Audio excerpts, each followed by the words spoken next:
Welcome back to Almost Above Average. I'm Chris McIntyre, the host, and today we had a really cool treat. I had a 5-time Ironman champion, Juan Romero, on the podcast today, and we had a whole range of discussions.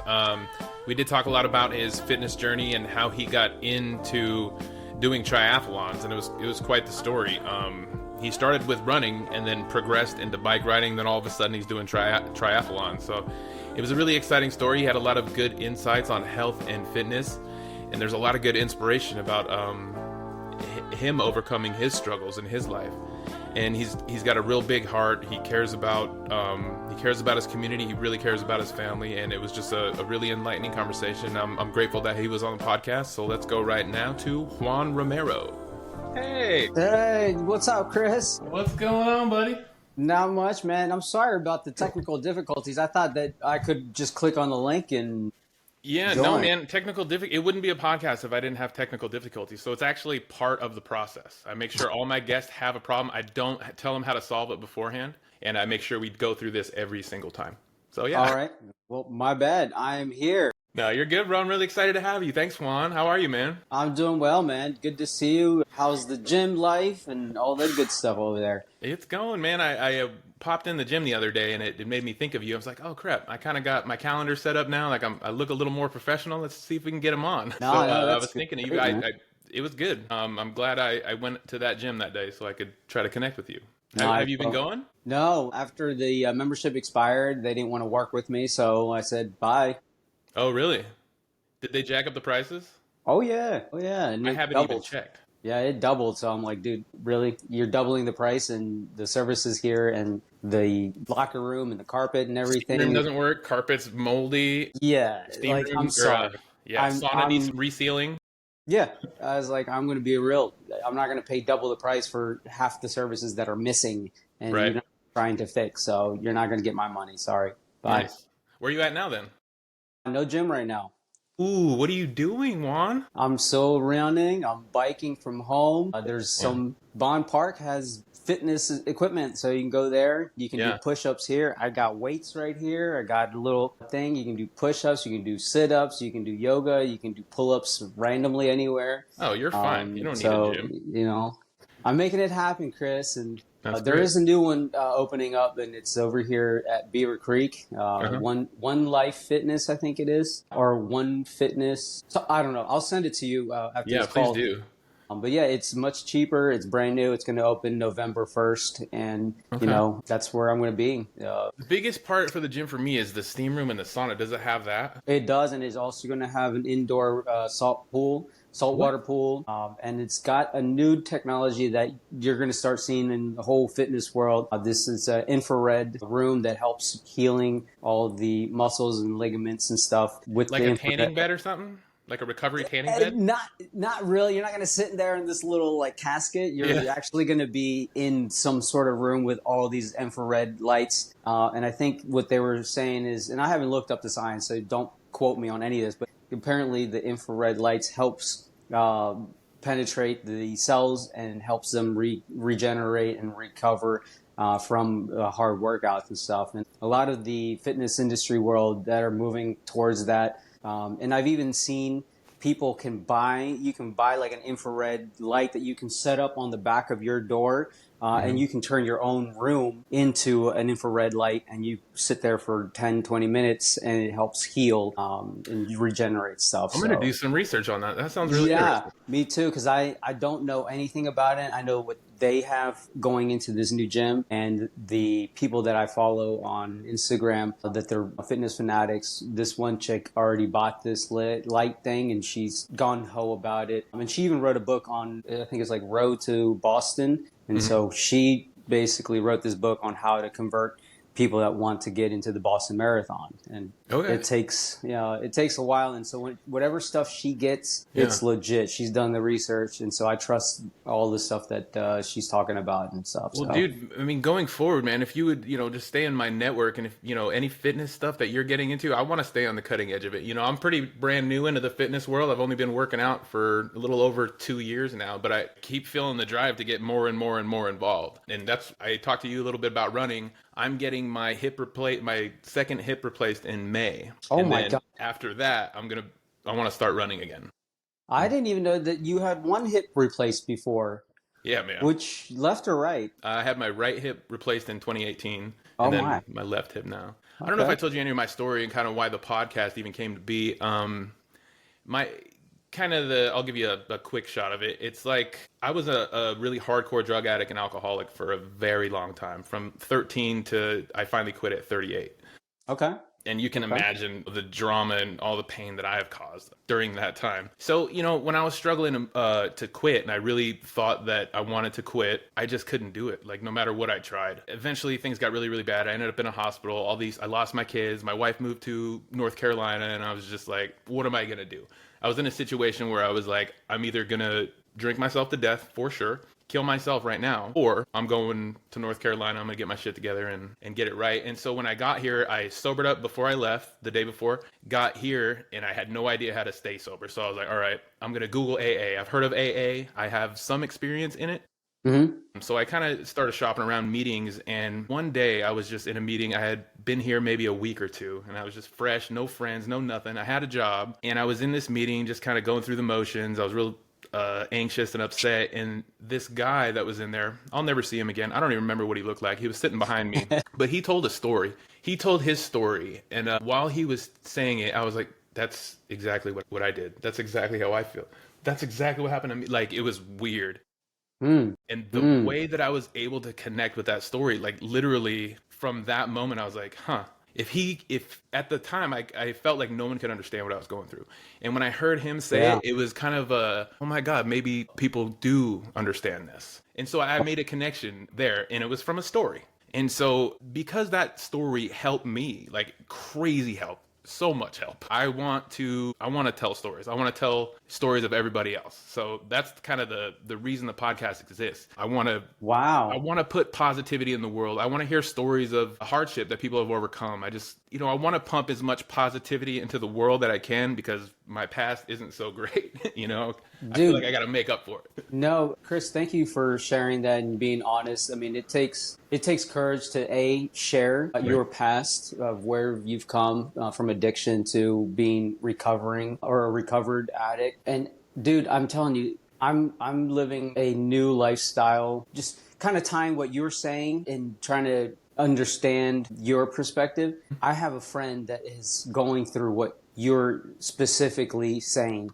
Man. He's having a hard time with alcohol, and I lived with him after college. I saw it myself, but after college we were young, so I didn't think too much of it. I moved out, got married, had a kid, and to this day he's still doing the same thing. I think last year he finally checked himself in, because I think he hit bottom, and he checked himself in, came out, and was, I could hear it in his voice. He was more fresh, recovered. He was connecting dots. But then recently, it sounds like he's back in the same routine. And I called him randomly, just, hey, how are you doing, man? I'm really just checking in on you as a friend. Like, I care about you. And he just sounds like, I feel like he's in this vicious cycle that he can't get himself out. And I told him, look, man, I'm not a therapist. I have no idea what you're going through. But all I know is there's one way out, and it's through you. You yourself has to want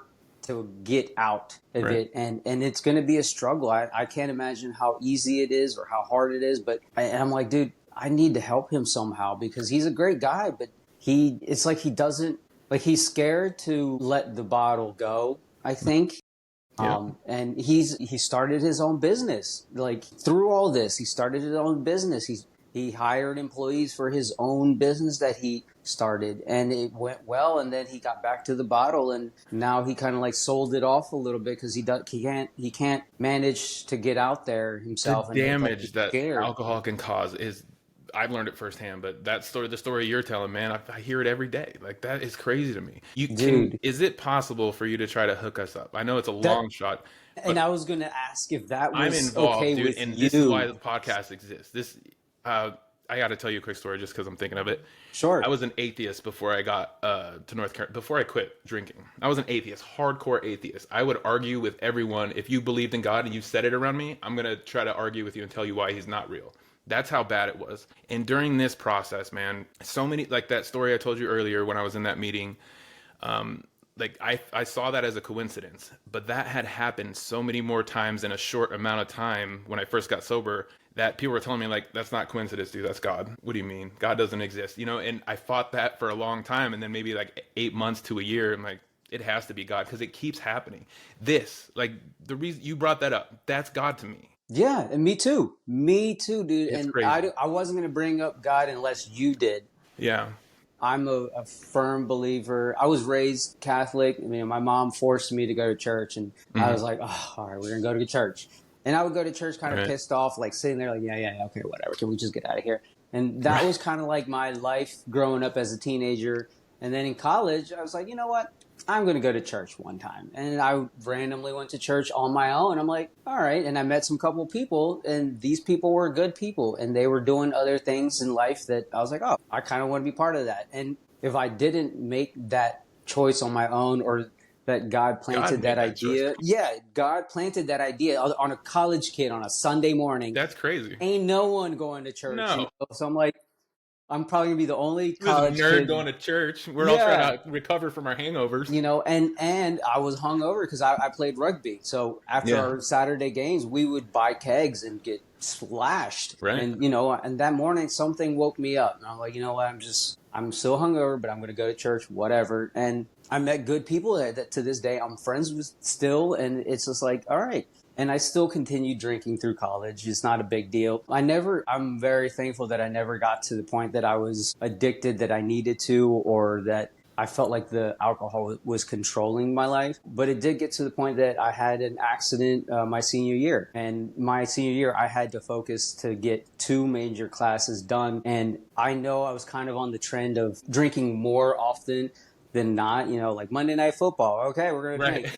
Thursday night football. Rugby practice. All right, Let's we're going to drink. Yeah. Friday night, we had rugby practice, and we'd all go drink afterwards. Even though we had a game Saturday, we'd get trashed. We'd wake up, take a couple of swigs, get out on the pitch, and we'd play the full 90-minute game, and we'd win. All hungover. We'd win and buy the kegs, and we'd have a party Saturday night. And then Sunday night was just kind of like, all right, nothing's really going on. But Monday Night Football, here we go. And it was just like a vicious cycle. And I graduated college. Thank God I was alive. I made it through all of that mess. And then just kind of fast forward to, you know, getting through my like professional career, you know, the first couple of years we'd go out happy hour. Right? And it was like normal. Everyone would go to happy hour. You see your bosses there drinking. Everyone was drinking. Yeah. And to the point that I started gaining a lot of weight because I wasn't running Tuesday and Thursday. Long. Dude, I got to, I think it was like 185 pounds. And yeah, I'm small. So 185, I was a little round. My pants were 38. Wow. You know, yeah. I was 38, 185, and I was, you know, 5'9". So I'm like a little rolling ball, just kind of big chunky. And right. Was that part of the reason you're like, man, I got to get fit? Yes, exactly. So I was like, you know what? I'm going to start running because I know, and I played football in high school. And before that, I was playing soccer and basketball. I was always active in running. And so the federal government, I was like, all right, I want to start running. And I would run from my office building, which was right next to the Capitol building, down to the Washington Monument and back. And that was 7 miles round trip. And one morning the very first morning I did, I was like, oh my God, that's like the most crazy. So at 180 pounds, you did it? Yes. Dope. And it hurt, dude. It hurt. I was in pain, my muscles, everything. I was like, I don't know if I can do that again. Right. And so I took a week off and I went back at it the next week and it felt a little easier. I was like, all right, that's not as bad as I thought it was. Yeah. And for 10 years, I did that every other day to the point that I met people running on the like there's Juan again on his normal morning route. Yeah, exactly. The security officers would, as I would drive into the morning, like, oh, you're going out for your run here now, right? I'm like, yeah, you're right. You got me. So people started noticing to the point that I met a gentleman in my office building who turned out to be an Olympic cyclist for Iran in 1992, the Barcelona Games. And Iran that year sent only 10 or 11 people total to represent the entire country. And he was one of those, and it was 4 of them doing the road cycling and the indoor crit, like the velodrome thing. Yep. And he was one of those. Nice. And he basically got me into cycling. He built my bicycle during lunchtime. And it wasn't like he had it like pre-built and he just kind of tighten things on and put the wheels. He brought the box. Like, I gave him money. He bought it for me because he had a group discount. He's been cycling since before 1992. So he's dude, building you a custom made bike for your body specifically, probably, right? Dude, he sure did, and he knew the brand because he's been using that brand since before I think I was born. He's like, hey, what are you doing at lunch today? And I gave him the $2,000 to buy this bike. And it was like almost 2 months, and I hadn't heard from him, hadn't seen from him. Like, dude, this guy straight up jacked my $2,000. Like, he's gone.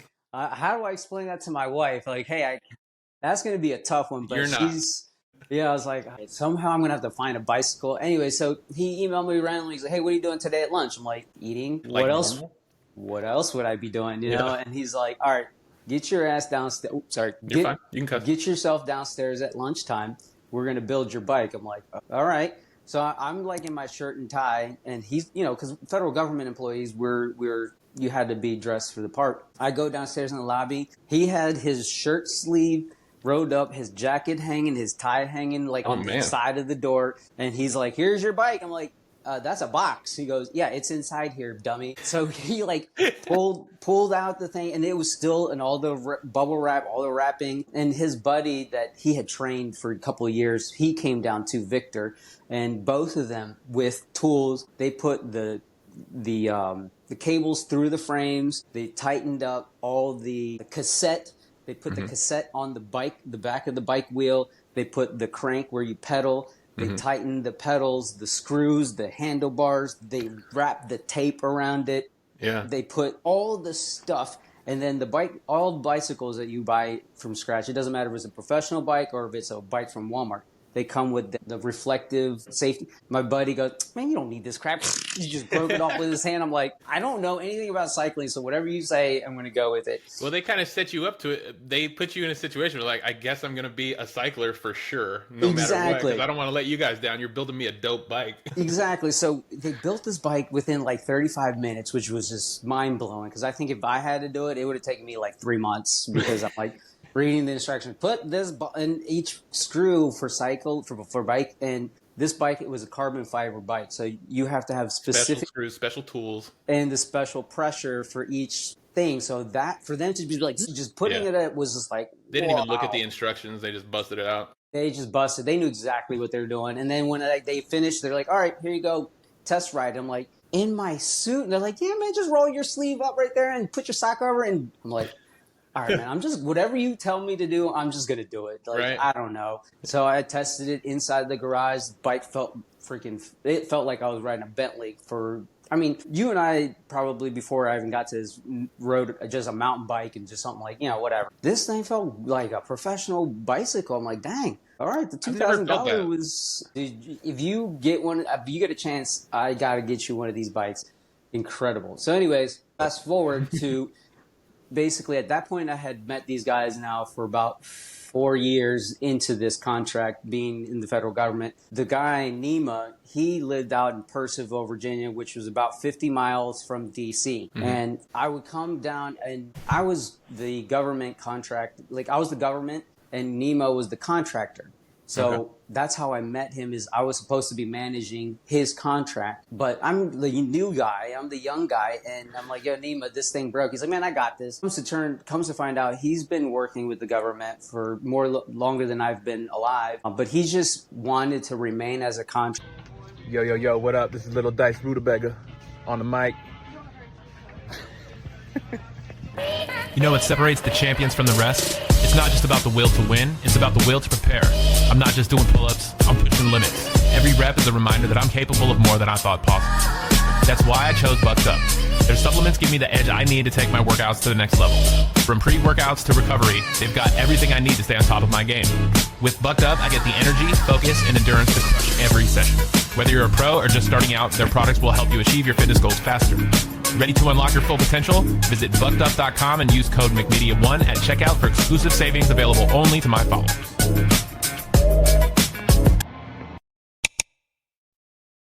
Contractor working for the government for his business that was better. So it was weird that this young boy has no idea what he's doing in the federal government, is managing a contract of the president and the Government US, contract? yeah, and he's like Olympic cyclist. Like the dude is just fabulous.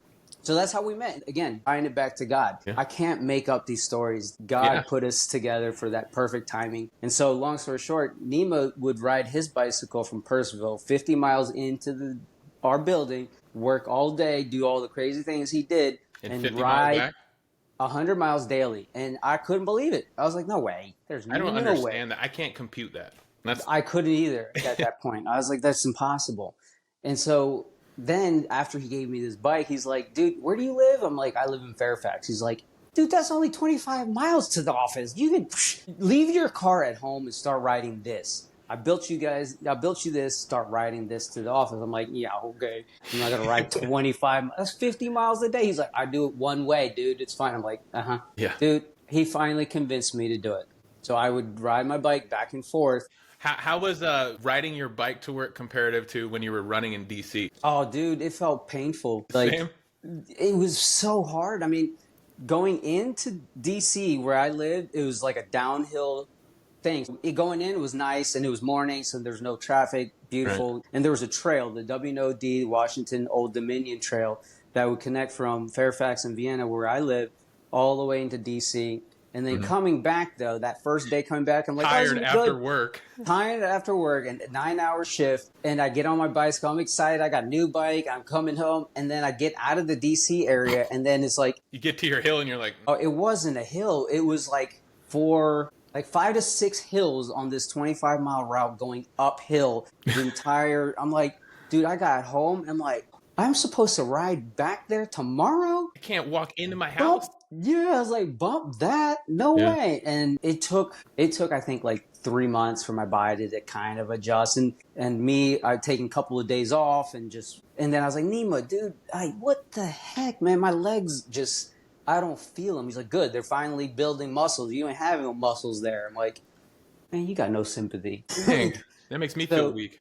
I know. And so he inspired me to just do it. And eventually it became like driving, literally like riding a bicycle. You just hop on and you just whatever, you do it. Yeah, like whenever you got to go somewhere, you think of your bike first. Yeah, like so that was second nature. And man, Chris, over the time of 10 years, I saved our truck so many miles. Because, I mean, 25 miles, 50 miles round trip. But not only that, coming home, driving from D.C. home, it took an hour and a half to 2.5, sometimes 3 hours, depending on the traffic and the weather. And one morning, my buddy, him and I was riding my bicycle up the ramp of the garage to get to the main street to start my commute home. And he drove up, and we both lived in the same neighborhood. And I was like, all right, here's the real test. Don't take any shortcuts. Don't speed. Yeah. You drive normally, how you normally do. And I'm not going to like speed. I'm just going to ride my bike. You can't speed? Well, yeah. I couldn't speed. I beat him home by 25 minutes on a bicycle. No kidding. That's how bad the traffic is up there. And that right there solidified what I'm doing is healthy. It's saving miles on my truck. Saving money? Saving money on gas, maintenance, all this stuff. Eventually, I just gave up, like, trying to fight it. Like, all right, I'm in it. I'm full-fledged. Yeah. Winter came, and it was like, dude, whoa, now it's getting cold. So he's like, dude, what you need to do is wear gear on top, but underneath, put plastic bag, like grocery bags, plastic bags on your hands, plastic bags on your toes. And if it gets below, he goes, if it gets below 25, that's when you want to put hand warmers inside those bags and then put on your ski gear and your ski gloves. No excuses. I was like, dude, okay. You're riding the bike. It doesn't matter if there's a hurricane outside. We ride bikes here, all right? Exactly. That's exactly what he said. So I rode my bike in the rain, snow, sleet, in and out. It didn't matter, to the point that I switched from just running to biking. And then at our gym, or at our building, at the government building, there was a gym in the lobby. So it was perfect because I'd get in there, park my bike, go upstairs, do a little bit of squats and all this stuff, showered. And get everything loose again. Yeah, get everything loose, foam roll, and then I was upstairs working for the 9 hours. And at lunchtime, then he started bringing me out to go biking at lunch. And I'm like, dude, you're gonna kill me, man. Like, what the heck? And dude, they were like grooming you, bro. Yeah, and so long story short, those lunch rides were actually professional national champions and world champions for cycling, roads, and crit. And all of them live in that area. So Nima, he would train them at lunchtime. And he's leading these guys. And I went out. You accidentally ended up in this circle, huh? Oh, my God. It was just God. God Right. put me in this. There's no way I would have put myself in there by myself. There's just no way. No. And so the first time I remember I went out at that lunch ride, dude, I thought I was literally going to die. He's like, okay, we do about 4 to 7 loops. I'm like, oh, okay, 4 to 7. That sounds short. Each loop is only 3.5 miles. I'm like, on a bicycle, that's no problem. I can do that. So he goes, anyways, when you get dropped, he didn't say if. He goes, when you get dropped, just turn around and trace the loop backwards. And when you see us like coming like far in the distance, you turn yourself and start sprinting. And when we pass you, you latch on as hard as you can to the very last person and hold on as long as you can. And then you get dropped again. You do the same thing until we're done. And then you and me ride back to the office. I'm like, That sounds like something I would pass out doing. I'm like, it's only 3-4 loops, man. I'll hang on the whole time. Like, whatever. Yeah. Well, Dude, I hang on to the first loop and I'm looking down. We're going 25 miles an hour. I'm like, oh, dang, this is, and he said you're the in first. an angle, right? Yeah, so it's a big circle. It's called Haynes Point, East Potomac Park, and there's a big golf course, par-3 golf course, in the middle of this entire loop, off of the waterfront wharf in the DC. Okay. And so I made it on the first loop, and Nima told me the first loop is just the warm-up, just to get your blood flowing and people flowing. And I look down, I'm like, damn, we're going 25 miles an hour. I've never hit 25 miles an hour on a bike. When I'm commuting home, I'm hitting like 10, 15. Maybe I hit 18 on like a downhill. I'm like, 25?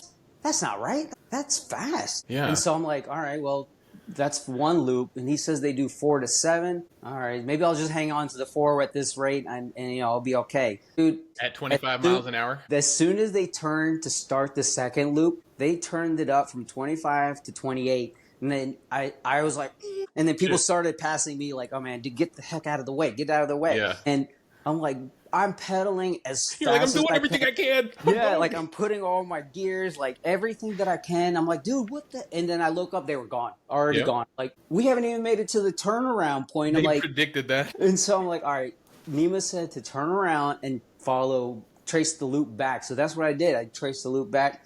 And then I saw like a speckle of like, and it's a big peloton. There's like 35, 40 cyclists. It's not just 3. It's a big peloton. I'm like, all right, there they come. So I turned around and I started sprinting like he said. And within like 20 seconds, I was like 1 Mississippi, 2 Mississippi, because I didn't want to turn around and loop. Dude, they started passing me. I'm like, okay, there's 1, 2, 3, 4, 7, 8. Oh, I'm like trying to get in to like catch it. Dude, they past me. I'm like, you. I didn't even like get a chance to latch on. And I'm like, oh shoot. And I was like, oh, that was their third loop. We'll get you on the next one, Bob. Dude, I couldn't even complete. I completed the second. Hey, your audio fell out. Can you hear me? Now I can, yeah. Sorry, someone was calling.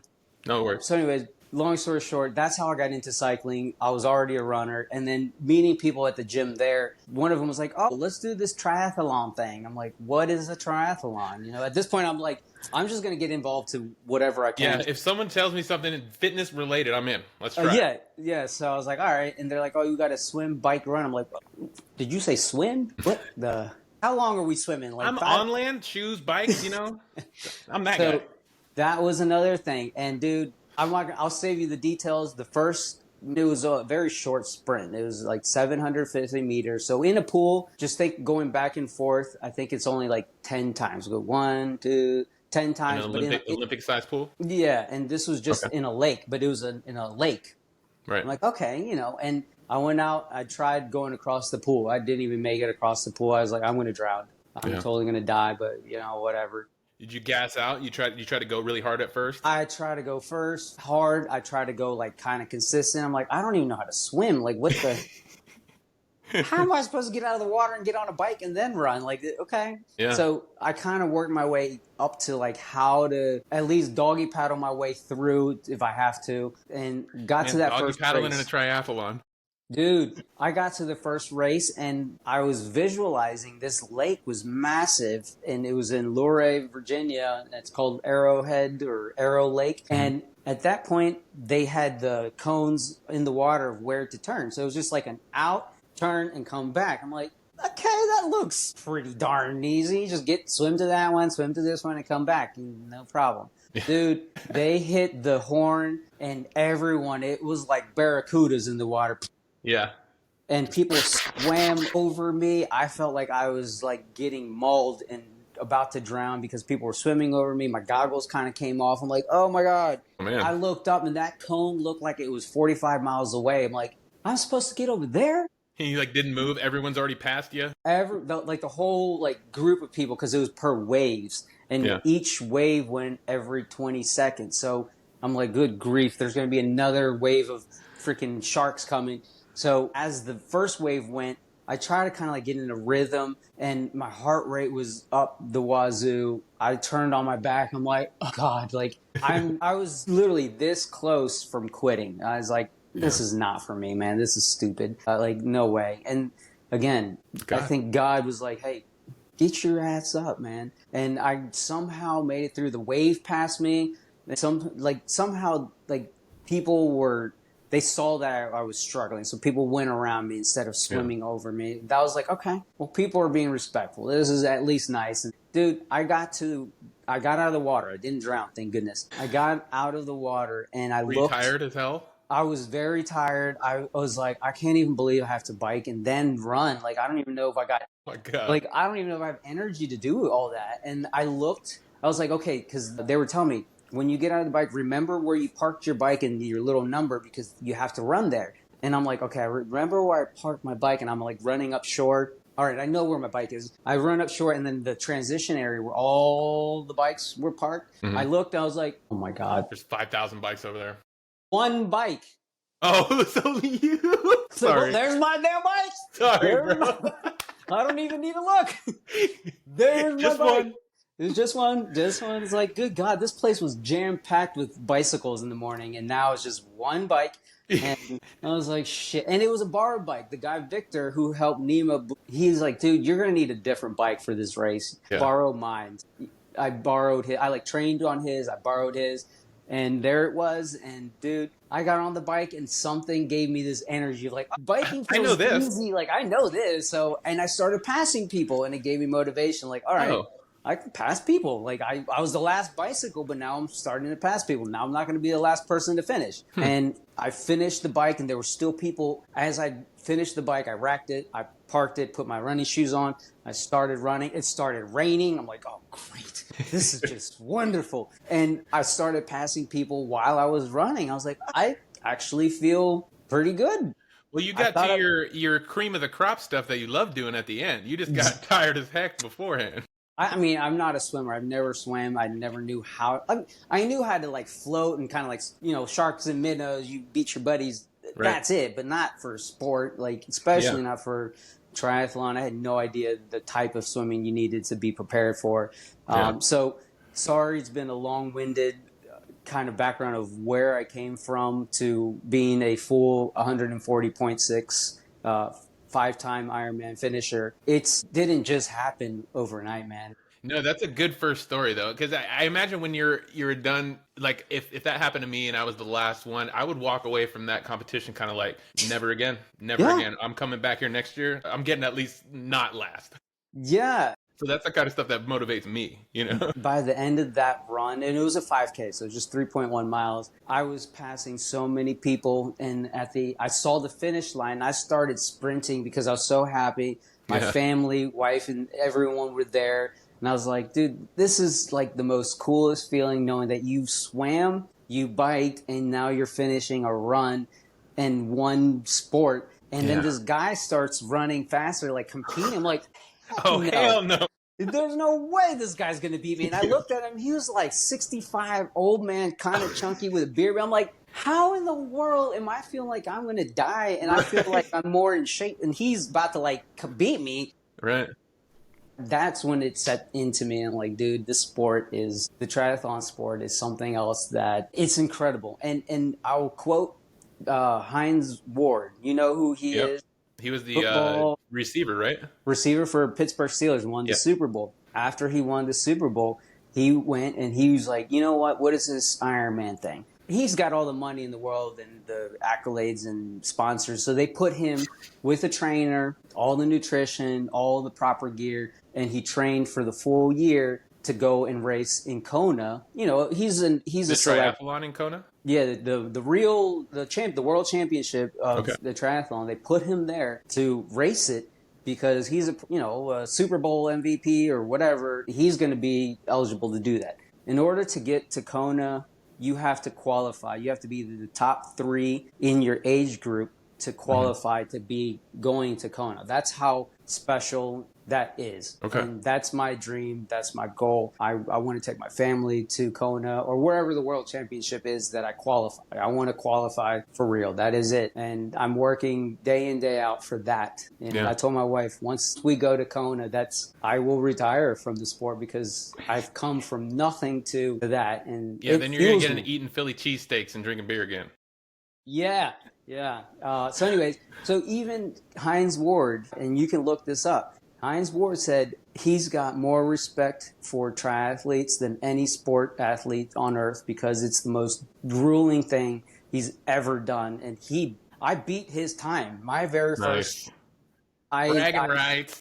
Hey, if you can beat a Super Bowl champ's time on an I'll make Ironman, 100 videos if I ever do that. You know what I'm saying? So that was like, man, this is where it's at. And when you go to these Ironman races, Chris, you not only see the most fittest people in the world, you see old people in their 80s racing, finishing, smiling, healthy, and it defies logic. The human body is crazy, dude. Like you were talking about a 60-year-old guy that just was creeping on you at the end of a triathlon. I know. I was like, good grief.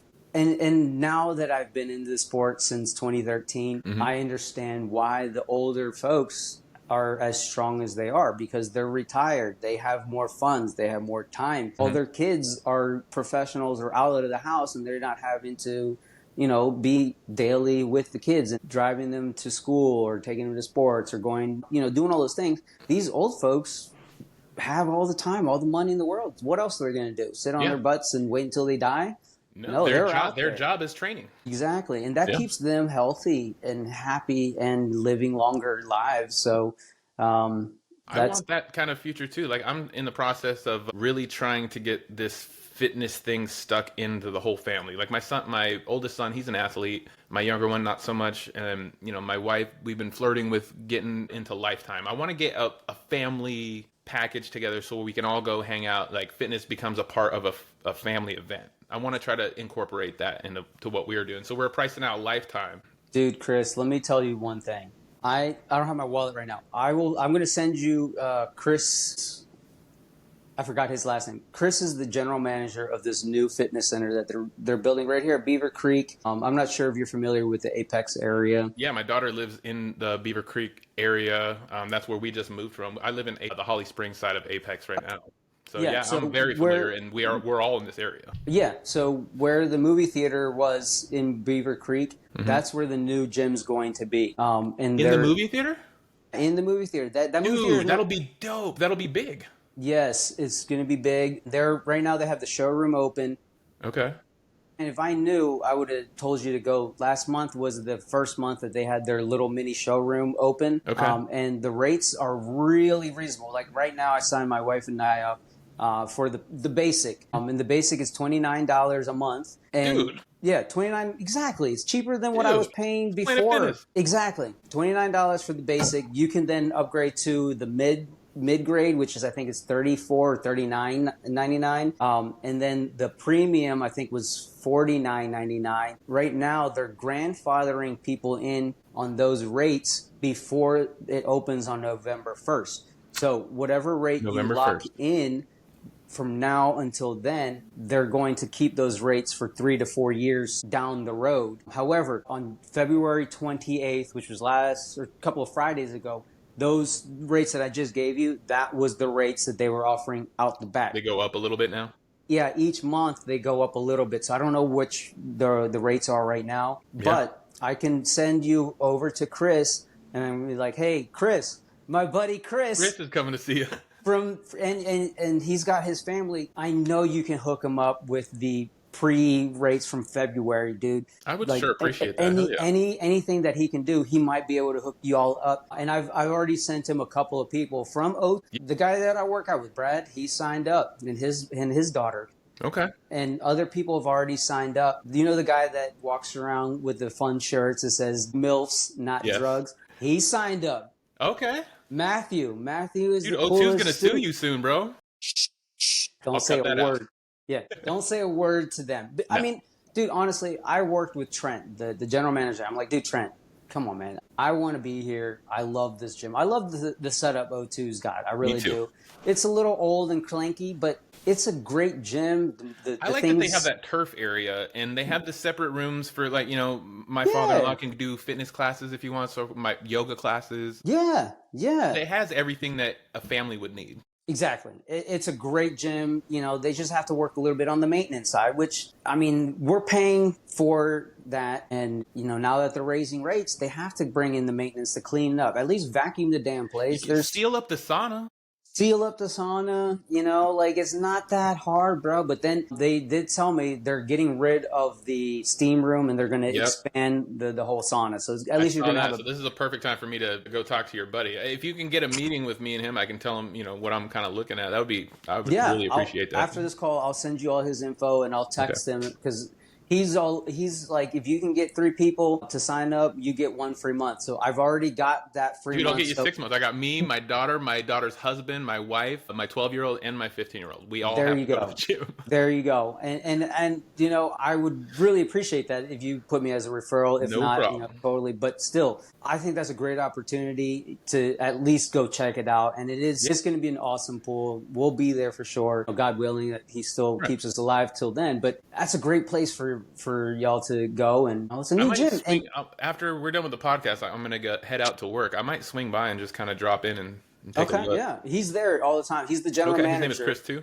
Yeah, Chris. I don't have the card. Yeah, my thing's upstairs. I'll send you all his info, and I'll text him that you're coming today. That way, cool. You know, he'll hook you up, and I'll ask him like, hey, I'm gonna pretend like, hey, I don't know what the rates are now, but can you at least give him the rates that I signed up for? Because he's going to bring not just him, but like his entire family and their family. Like that's many folks. So. Absolutely. Yeah. I'll definitely put you down. I'd Dude, appreciate I'm telling it too. you, That's cool. This is another thing of God, man. Like, I really appreciate you reaching out to me, man.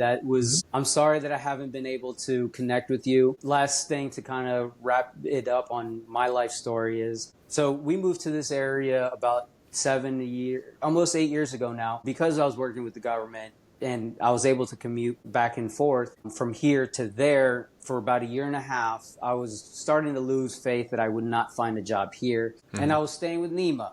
He was like, dude, you can just stay in my apartment dude, I'm not even going to tell you how much, because I felt like I was taking advantage. It was so low, Chris. You will never find a rate like that. I mean, it was under $60 for a month. You don't see that stuff. Like I said, you can't even get a cardboard box for that.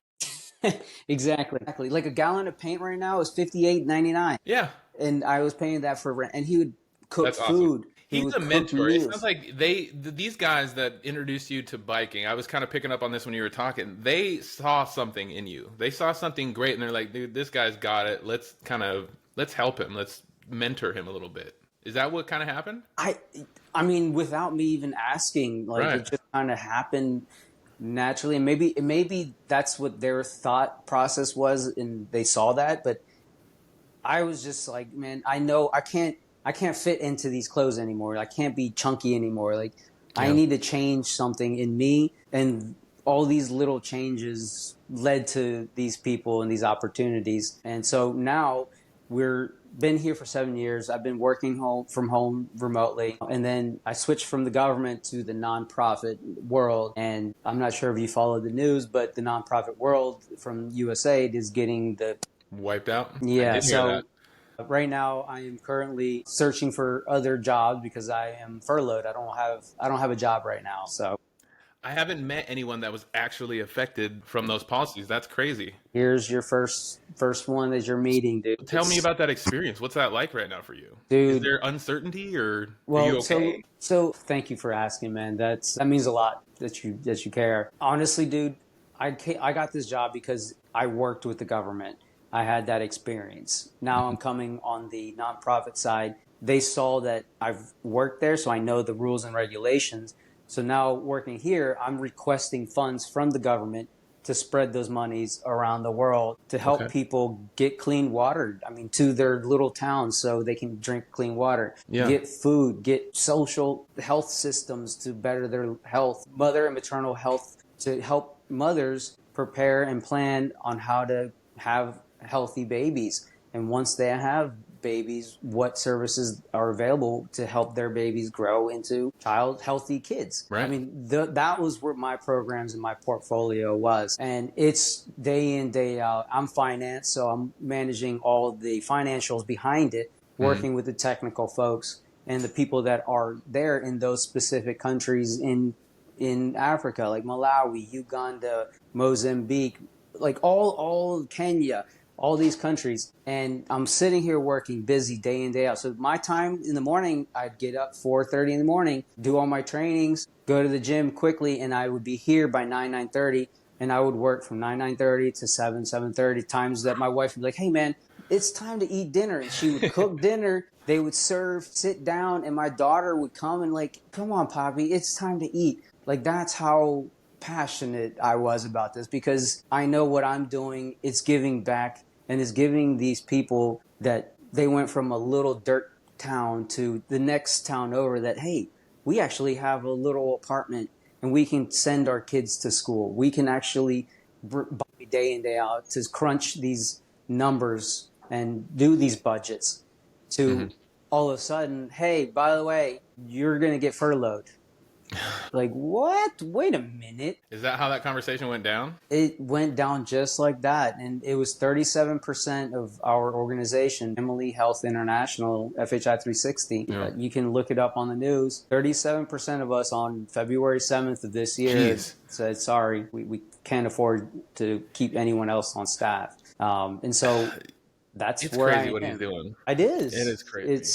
How do you have an opinion on Elon Musk? Well, yes and no. I'm kind of alert and aware of what's happening. Think of Trojan horse. That's kind of Elon Musk status right now. It's we're here to monitor efficiencies and try to save taxpayer dollars. But now look at our situation. They're saving taxpayer dollars, but everyone... You're an actual American affected by his policies. And so we what got it looks like to me, like he even brought a chainsaw and like showing it off. Like, I don't like the imagery and the message that he's putting out. Like, yeah, I'm going to make some mistakes, but I'm going to come in there and I'm going to clean everything up. It's like, dude, you're affecting real people out there. Like, you're so far removed from a guy like you, a guy like me, that you can't comprehend the struggles of a person like that. Yeah, and the fact that our country, America, USA, was built on foundations and rules and regulations. And fast forward to our modern world, immigrant people are not welcomed, unless you go through the right processes of getting your citizenship status and paying taxes and all that stuff. Like, then you're welcome. Now we have a billionaire of the entire world that just because that person's got all the money in the world and has control of so many stocks and things around the world, telling U.S. citizens, bye-bye, you're gone. Yeah. So now we have an immigrant telling people who have worked there for decades and had their careers. An immigrant coming in me like, you immigrant. Now you're gone. Yes. Yeah. Now, Chris, this is all my personal opinion and what I'm seeing. And it's sad because not only us people here in the U.S., the U.S.-based folks that are getting, cut from the federal government jobs, it's the people in those countries that I just explained that we gave them. USAID, that was helping so many people across the world. Yeah, we gave those people a breath of life. Like, you can live now. You're going to have food. You're going to have some bread coming to you, and you can live until tomorrow. Now that's gone. Yeah. These people are now back to... Upended an entire, maybe several different countries, Oh, yeah. It's a worldwide impact that... Yeah. This is a crazy time. I try not to be political on my show, but, like, the more and more stuff that keeps happening, I'm like, dude, I got to say something. Yeah. And again, I'm not bringing any politics. No. Just sharing, like, it's impacting the entire globe. And I think I think what the administration is doing is just they cut the snake head and now they're dealing with all the blood. And they're like, oh, It seems like they well, keep cutting pieces off too. Like I don't know. I saw a bunch of clips exactly. from Canada today, from like the prime minister and like big people and leaders across the world, like Yeah. saying things about our country. Like we're not viewed anymore as the leader of the world. You Yeah. know, like we used to have this kind of status. Like America's protect you. They're kind of arrogant, but it looks like we're. It feels like to me we're weaker on the world And stage now. I'm so glad you said that. And kind of switching from the political to the World Economic Forum or stage here. I follow this guy on Instagram that talks about world economics. And basically, long story short, what he's explaining is even from the emperor ages, Rome, they gained their power and they gained all this stuff. And that was about 250 years of their power. Then it dropped and then another Someone more rise. rose. And it's a wave effect, and those waves are about 250 years is what this guy is explaining. And last year marked 250 years of the U.S. since it's been here. Our reign, kind of. Since we've been the USA and reigning the world power. Right. And that's why you see the US dollar has been diminished and Stock they've been market's in the crushing tank. the Bitcoin. That was invented by a AI generated system. It's they're trying to crash the US dollar because it's been the powerhouse currency. So now that's being crashed. They're trying to add a new one, Bitcoin, to kind of distract people like, oh, here's an opportunity to make tons of money. Let's just put all my money there. So that grows the Bitcoin.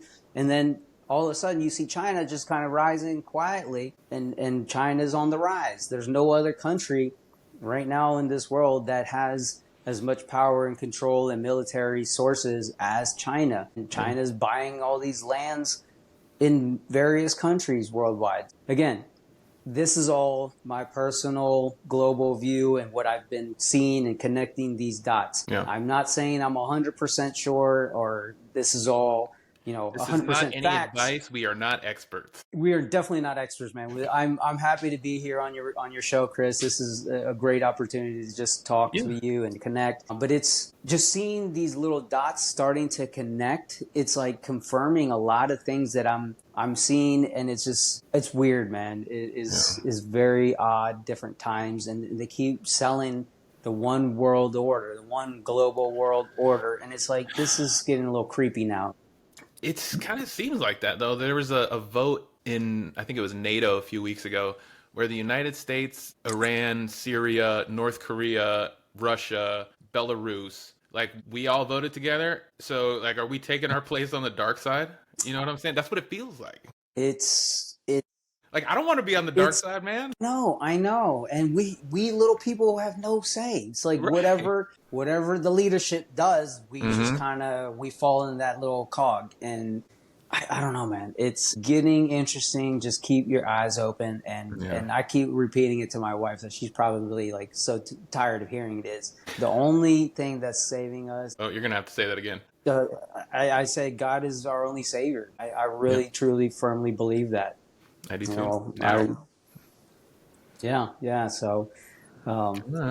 that's kind of the life story, and I'm happy to keep training. I've trained people from couch potato to 5K finishers, all the way up to 140.6 full Ironman finishers, and nice. I've been able to do all that, and I think God's helped me give those tools, and got beat up by Nima and all them to learn the trade and have the mental courage to kind of keep going, even though I'm like not even close. Yeah. Well, Juan, I super appreciate you coming on my podcast. It's not every day you get a 5-time Ironman champion on your podcast, so I super appreciate it. I'm not a champion, I'm but grateful I'll that we get there. connected too. Hey, man. Yes, you will. I believe it. There's something else I wanted to say thank you for. When I first started this podcast, when we first met, it was a while ago, and I was just trying to figure out how to do podcasting. I remember I shared a podcast with you, and you gave me some feedback because one of my buddies was smoking weed in it, and he cussed or something, and I was like, you know what? I'm going to delete all this because he doesn't want me to say it yet. But I appreciate the info. that's kind of the stuff I want to this podcast to do. I want it to make an impact, and I want it to be a positive one. So I'm going to try to get Yeah. a lot of local politicians on. Like after I have him on, I'll try to get his opponent and see, let's talk about your view and see what that happens, Dude, that is so cool, Chris. Yeah, man. I'm so proud of you. I know that you've been working hard on these podcasts, and what inspired me to want to do this podcast with my buddy, which, by the way, that kind of fell through because he's also in the government, and things have just fallen off the wagon. So I don't know if we'll ever get back to getting that going because he's going through the same stuff, and he has to report weekly to Elon. And just like every single federal government employee, every single week, you got to send an email what you did Monday through Friday, and you have to justify it. That is crazy. That's a little too tight, and that's why I'm saying. I got to interview for my job every week to keep my job. Yeah, you got exactly. Hey, I did X, Y, and Z on Monday. X, Y, and Z through the whole week, every single week, and he's saying, there's going to be a time that they're going to go back and review, and the people that didn't submit might get the slash or might get reprimanded or whatever. So people are not robots, man. Like you cannot put that mental strain on human beings. Like you're already straining them out Monday through Friday, making them work the 80 hours or whatever, 40 hours, but they're putting in more hours. Yeah, you got spoiled apples out there that, I got a government job. I'm just going to sit here and not do anything. You can't help that. It is what it is. Some people work more. Some people work quality versus quantity. I don't know. Anyways, I just wanted to throw that in there because I think this whole thing that you're doing, readjusting your podcast to having those series, it's great because you want to cover everybody. I mean, your buddy, I loved that podcast, by the way. It was funny. He was real, and I connected there because I also have smoked, and it's just like, dude, I know exactly what he's talking about. I know how he's feeling but I know that you're trying to have a very professional set. So that's why it was eye-opening for me because I was like, you know what, that is right. Like that is a part of my personality that I do want to put out there, but I don't want that necessarily mixed up with professional. If I get the mayor in here, like I don't want to be smoking a blunt and talking shit. You know what I mean?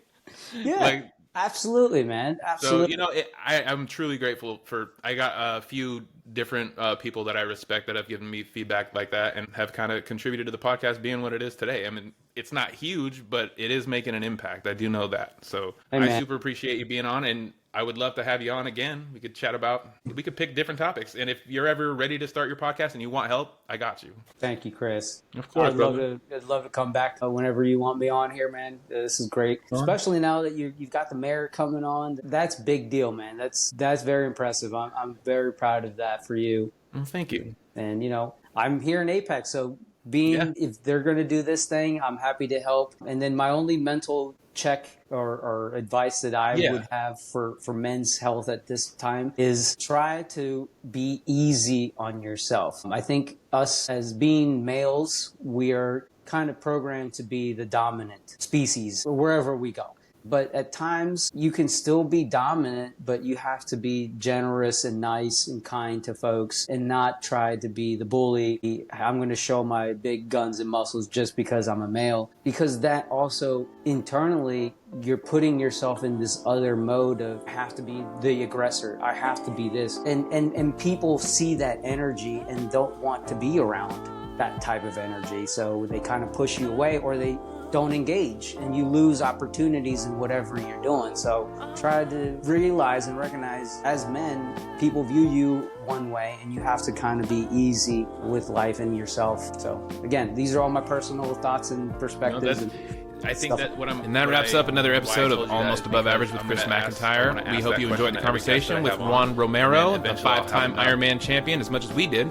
His journey from addiction to becoming a 5-time Ironman champion is so powerful.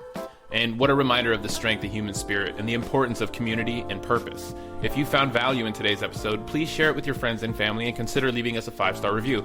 Your support helps us reach more listeners and continue these meaningful conversations. Don't forget to check out our previous episodes where we explore more incredible stories and insights from our guests. Until next time, stay motivated, stay connected, and stay almost above average.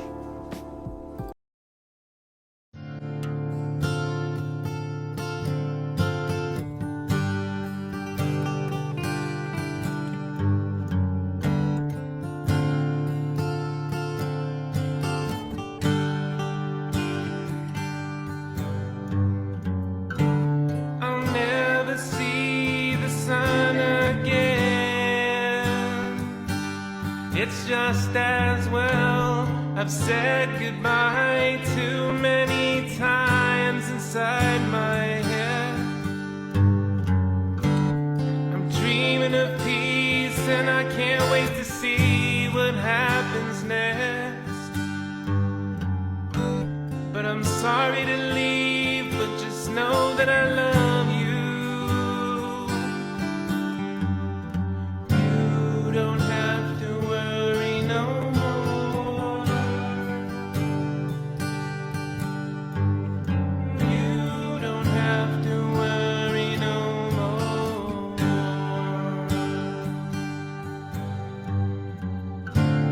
Forget everything I ever did. I didn't mean to be a bother. Or maybe I'm just wrong again. It doesn't really matter no more. It's almost the end, about time for me to go home. You don't have to worry no more. You don't have to worry no more. You don't have to worry no more. Forget everything I ever said, except farewell. I hope my memory fades and no one ever says my name.